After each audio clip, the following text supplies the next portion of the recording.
Hi everyone, my name is Tirta. I'm a student of the Mechanical Engineering program here at the Faculty of Engineering at Udayana University. I'm a 2024 cohort and my student ID number ends in 080. This video is part of my physics class project involving an electric bike. This video, I will explain to you about the diagnosis and repair process of this malfunctioning controller. After opening the body of the controller and conducting a visual inspection, I found no obvious signs of damage. To proceed, I used a test rig at the alat praga to simulate load and verify circuit behavior. It was through this method that I discovered the excess current had spread to nearby components, namely a resistor and a diode. This current overflow caused the diode to crack. After periodic checks, I confirmed that the diode had exploded due to thermal and voltage stress. To address this issue, I first removed the MOSFET and the diode.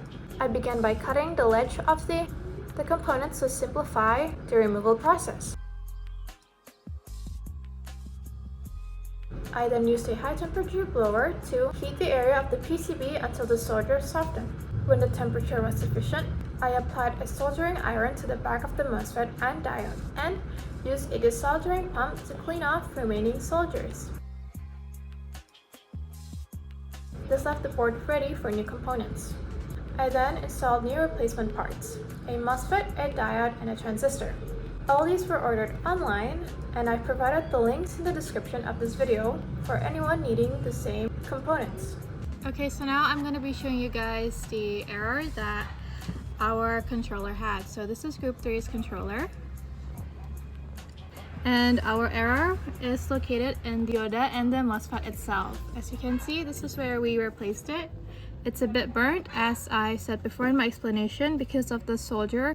So we first had to find out where the issue was. We had to check on even further. So what we did was, we first checked the diode, which is over here.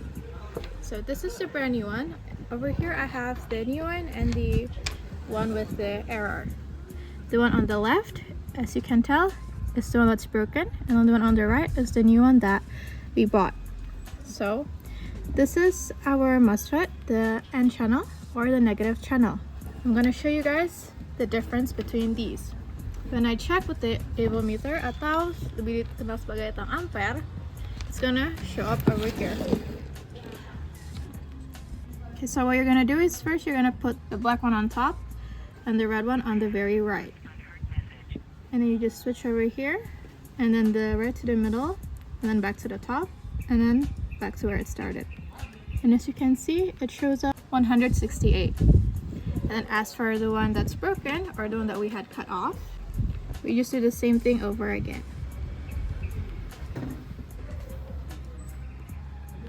See, as you can tell. So what we did first was we cut off the terminals of the diode and the transistor itself. We then used a blower heat gun, or heat gun, and then we put the soldering iron at the back here, which is why, as you can tell, it's a bit burnt. This is so that the solder can come off easily and we can replace with the new parts in. After we switch it on, after we fix everything, we tried it again with our test rig and it runs smoothly. Thank you! This next clip shows the controller after it has been successfully repaired. At this stage, we're performing a test using a demonstration rig to ensure that all functions of the controller have returned to normal and that no electrical issues remain.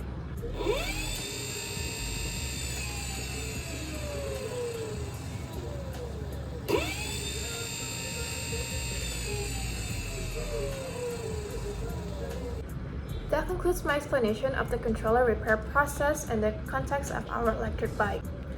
I hope this breakdown is useful to anyone facing the same challenges as we did.